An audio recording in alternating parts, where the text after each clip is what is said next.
Hey everyone, I'm Cara Di Falco, and this week in the Cucina we have a special guest who is going to show us how to make a nice healthy granola.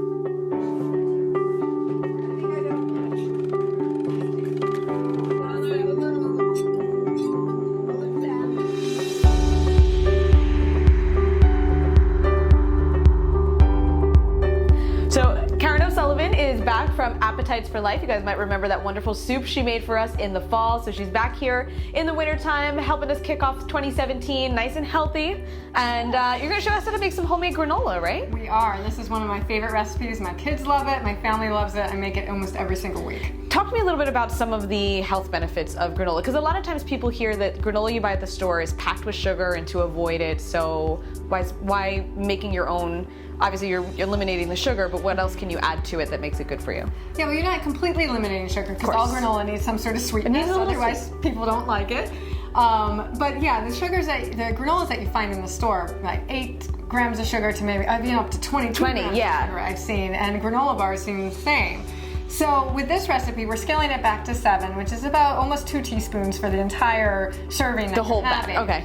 And we're using maple syrup versus cane sugar or even white processed sugar. And maple syrup has nutrients in it, has antioxidants, has polyphenols in it, all these things that benefit your body. So it's not just sugar. I don't buy the sugar as sugar. Sugar has different nutritional values if you go for honey or maple syrup. Okay, very cool. All right, so we're gonna get started. So we're going to start off by kind of combining our dry ingredients. So talk to me a little bit about what we have. Okay, so the main thing of all granola are going to be rolled oats. Okay. So for this recipe, you want to put in about 2.5 cups of rolled oats. Okay. I have a half a cup measuring here, so I'm going to do 5 of those. And then I want to add in where a lot of the benefit in granola comes from, which is from the healthy fats that you're putting into the granola. Okay. So here we have sunflower seeds. Okay. Add that in. And sunflower seeds can add a lot of vitamin E. Okay. To your diet. You have pumpkin seeds, which adds a lot of zinc. And a lot of people are zinc deficient these days, so getting some pumpkin seeds, snacking on pumpkin seeds is important. And you have your slivered almonds. I love using slivered almonds. You can buy them at the store and they're already prepped. They're ready to go. So easy. And we did about 1/3 cup of each of those, right? Yes. Okay. Yes. Okay, and the last thing we're going to add, Cara, if you don't mind putting a pinch of salt in there. Okay. This is a coarse sea salt. Good, a little more? Yep, that's good. perfect. Okay. And then we'll just toss it around. You can always adjust the salt later if it needs some more. Okay, the next thing you want to do is add in your liquids. Okay. And I like to mix it in a saucepan first because we're adding in some coconut oil. Right. And most people's coconut oil is going to be solid. Solid. So you're going to add in about 2 tablespoons of solid coconut oil. That comes probably about a half or quarter cup. Quarter cup by the time it melts down. So if you're the lucky one whose house is warm enough to have melted coconut oil, you're doing it in the summer. Or in the summertime, exactly. Yeah. Now we're going to add in a half a cup of tart cherry juice. And then a half a cup of dark maple syrup. All right, and then whisk that around. The last thing we're going to add in is a little bit of cinnamon. Now add that to the liquid just to make sure that it's dispersed equally throughout all of the granola. You're not getting a big clump of cinnamon in your mouth while you're eating. I generally don't have qualms with large amounts of cinnamon, but I see where you're going with this.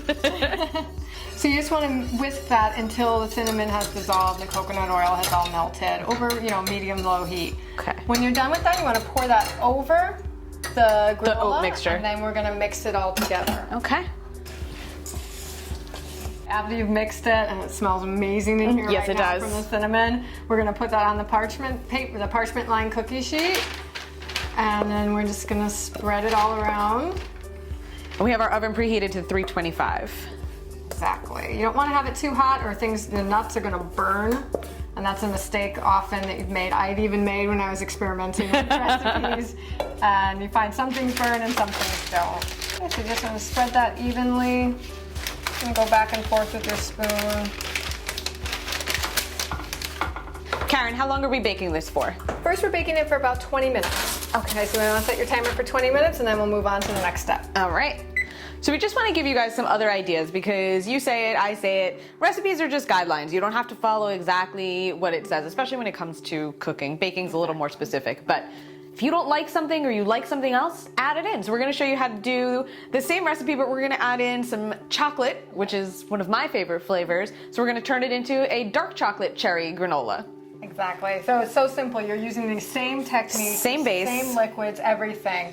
And what you're going to do is do the exact same way, but you want to add the cocoa powder, some dark cocoa powder, about a tablespoon, 2 if you really like things chocolatey.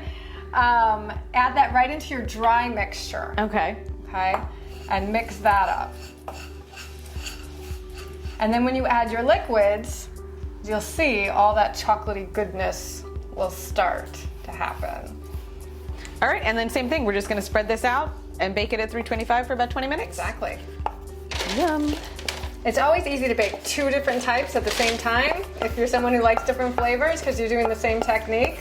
And you can get a dessert one and a breakfast one at the same time. There you go. All right, so our granolas just came out of the oven. They've been baking for about 20 minutes. They already smell awesome, but we've got a little more to add to them, right? Absolutely.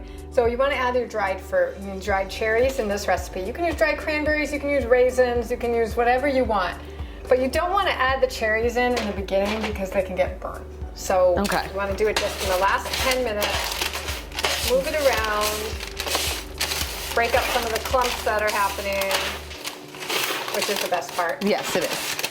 And for our variation, I'm going to add in some cacao nibs and some chocolate chips. Yes. So you're using the mini chocolate chips, which I like for granola recipes, so you don't get a huge chunk of chocolate, which is never a bad thing. I was gonna say, I have no You problem. want to make sure everything's equally distributed.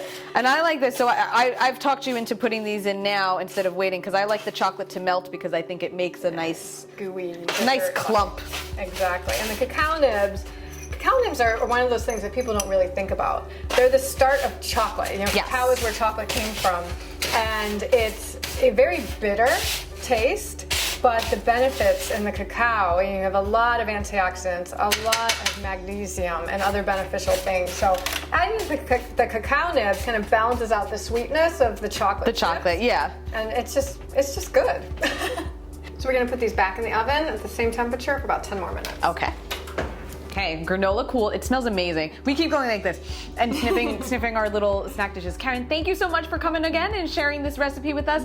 Guys, don't forget, if you like this recipe, hit that subscribe button. Follow on Facebook, Twitter, and Instagram. You can follow Karen on Instagram and check out her, on Facebook rather, and her website, Appetites for Life. That's right. And you can get this recipe and a lot of other really great healthy tips on how to use food to benefit your life and your body there.